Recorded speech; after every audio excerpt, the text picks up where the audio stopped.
논문 빠르게 통과하는 비법 드림센터 논문 컨설팅.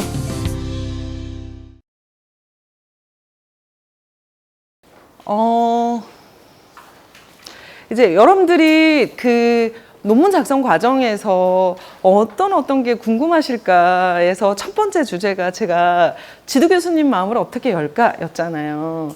그 다음에 정말 뭐가 정말 궁금하시고 어떤 것들을 저한테 듣고 싶으실까를 생각해 보면 논문의 주제를 어떤 방식으로 선정할 것인가에 관련된 걸 것 같아요. 짧은 시간 안에 제가 여러분들한테 콕 집어서 주제를 드릴 수는 없지만 어떤 거를 고려해서 주제를 정하면 좋겠다 이런 아이디어는 드릴 수가 있잖아요, 제가. 네, 자, 한번 보겠습니다.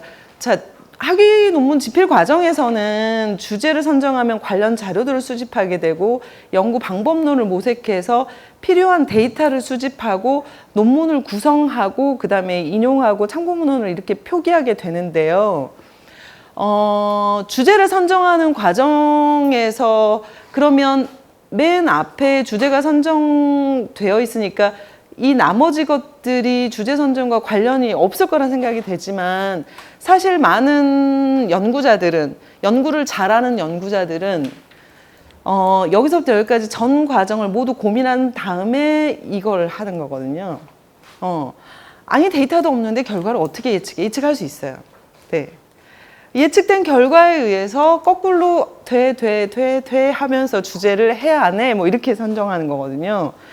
근데 이제 왜 이런 과정이 필요하냐면 주제 선정 시 고려사항 이렇게 돼 있죠.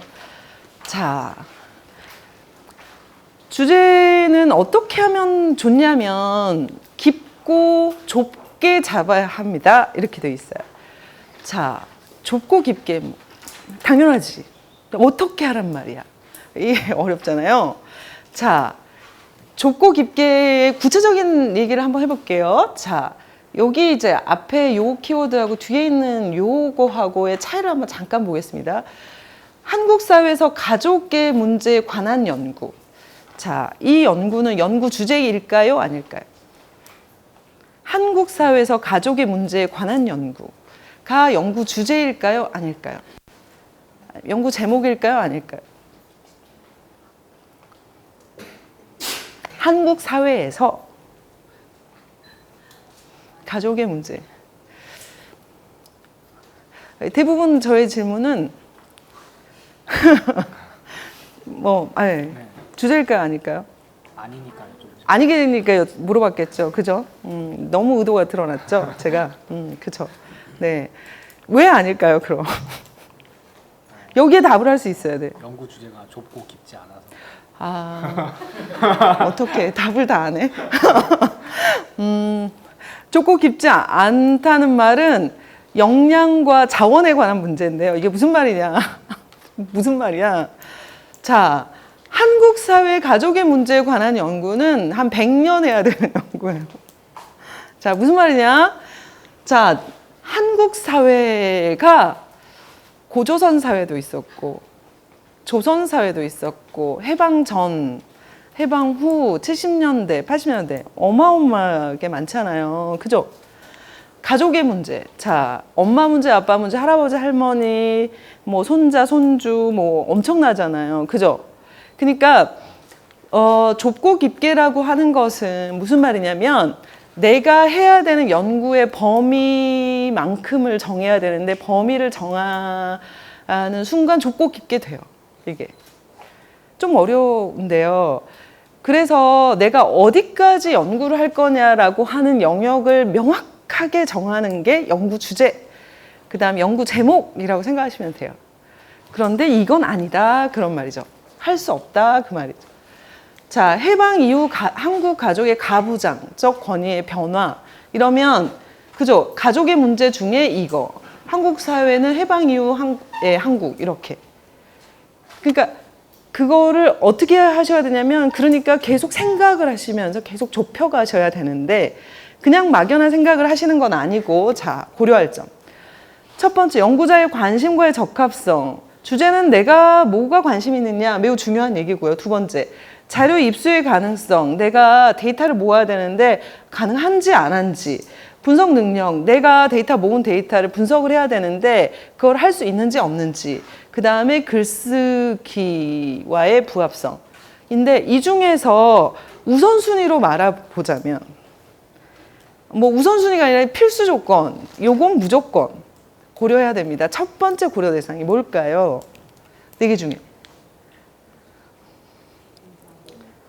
2번? 네, 2번이라고 생각하시는 분. 네, 잠깐 1번이라고 생각하시는 분. 네, 알겠습니다. 제가 생각할 때는 2번이거든요. 제가. 그러니까 각자가 생각하는 게 좀 다를 수 있어요. 요거는. 자, 그런데 저는 반드시 2번이라고 저는 그렇게 생각하는데요. 자료의 입수 가능성. 자, 모든 연구의 계획을 다 끝내고 모든 연구의 계획을 끝내고 내가 앞에서부터 쓰기 시작했다. 그러면 3장이 끝난 상태거든요. 챕터의 순서대로 하면.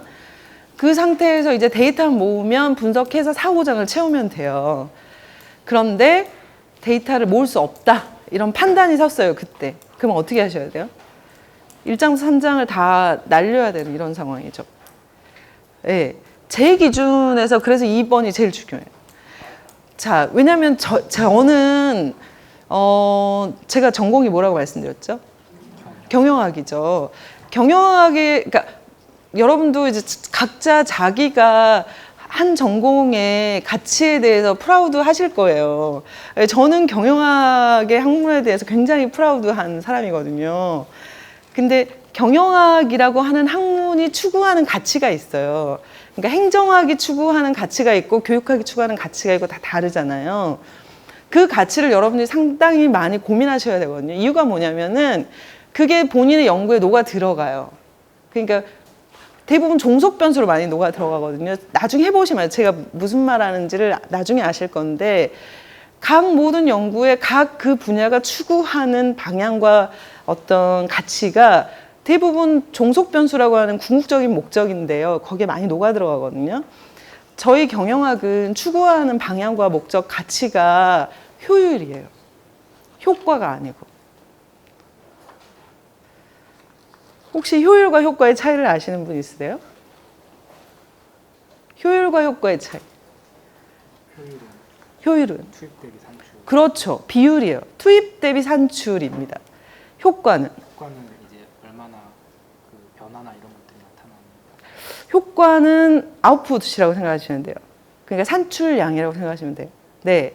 자, 그럼 이게 도대체 뭔 차이냐? 그러니까 무슨 말이냐면 효과를 추구하는 어떤 분야에서는 하여튼 많이만 나오면 돼요. 얼마를 투입했든 상관없이 이런 거예요. 자, 효율을 추구하는 곳은 어떻다고요? 투입한 것에 비해서 얼마가 나왔느냐를 중요하게 생각하거든요. 자, 그러니까 같은 양을 투입하면 많이 나와야 되고 같은 걸 만들어내려면 적게 투입해야 되고 전보다 조금 더 투입했다 그러면 나오는 게 조금 더 많아야 되고 이런 비율을 말하는 거거든요. 효율은. 자, 논문을 작성 과정에서 효율적인 생각이 필요한지 하지 않는지. 논문 작성 과정에서 효율적인 생각이 필요할까요? 필요하지 않을까요? 안 필요한 분도 있을 거예요. 어떤 분들은 안 필요하실까요? 효율적인 생각을 하지 않아도 되는 분이 있어요, 여러분. 삶에서 있어요. 그렇잖아요. 우리 삶에서 효율적인 생각을 하지 않아도 되는 삶이 있거든요. 제가 생각할 때. 논문도 마찬가지인데. 어떤 분들은 그래도 돼요. 시간도 많고 돈도 많고 뭐 이런 분들이잖아요. 다른 거 할 거 없고 요것만 해도 되고 이런 분들. 그런 분들은 효율을 생각하지 않아도 됩니다. 진짜요. 뭐 중요해요. 좋은 걸 만들어내면 되지. 뭐 어떠한 노력을 투입한다 하더라도 얼마나 자원이 들어도 내가 해보겠다 하면 돼요. 그런 연구자들 실제로 많이 있고요. 과학자들. 네. 그런데 시간과 자원의 한계를 가지고 있는 연구자들, 석사, 박사생들은 어떻게 해야 돼요? 효율을 생각하셔야 돼. 자, 아까 제가 말한 이걸 고려하지 않으면 어떻게 해요? 네? 이걸 고려하지 않으면 인풋이 다 날아가요. 그동안 했던 인풋을 싹 날리고 다시 투여해서 아웃풋을 만들어내야 되는 상황이 발생한단 말이죠. 네. 그래서 저 같은 사람은 특히 경영학을 하고, 그러니까 이제 뭐 지금까지 제가 살았던 어떤 상황에서 논문을 해야 되는 상황은 저는 이걸 고려했어야 했어요. 잘 모를 때를 제하고, 몰라서 실패한 거 말고 제가 의도적으로 이제 알고 계획할 때는 이걸 고려해서 내가 데이터를 입수할 수 있는가 범위 안에서 연구 계획을 짜는 거예요. 그 이상을 안 해요. 못 하니까. 내가 투입할 수 없으니까 그런 걸 고려하는 거예요. 그 안에서 관심거리를 찾고, 분석 능력은 중요해요. 원래 중요한데요. 좀 빌릴 수가 있어요, 이거. 어떻게 빌려요? 어떻게 빌리세요? 이 분석력은. 이제 저희 같은 회사에서 빌리시는 거죠. 네. 그러니까 무슨 말이냐면, 좀 맡기기도 하잖아요. 통계 분석 같은 경우에는 대신에 계획을 짤 때는 좀 그렇게 하시면 안 되고요. 분석 자체는 누군가의 잘하는 전문가한테, 선배한테 혹은 후배한테, 동기한테 나 이거 좀 분석해줘 라고 할 수 있기 때문에 그런 건 내 능력 범위를 좀 벗어나도 고려할 수 있어요.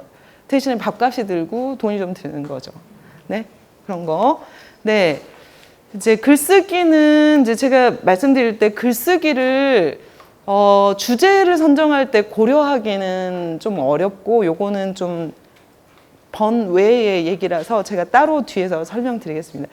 자, 그래서 주제 선정할 때는 자, 좁고 깊게 잡아야 되는 이유가, 네, 내가 할 수 있는 범위를 명확하게 잡아야 되기 때문에 그걸 잡을 때 제일 중요한 우선순위는 자료 입수 가능성, 그 다음에 관심사항, 분석 능력 이런 것들을 고려해서 주제를 잡으시면 됩니다. 네, 이건 좀 넘어가도록 하겠습니다. 자, 독창성에 대한 얘기는 너무 이제 할 얘기가 많아가지고 제가 좀 넘어갈게요.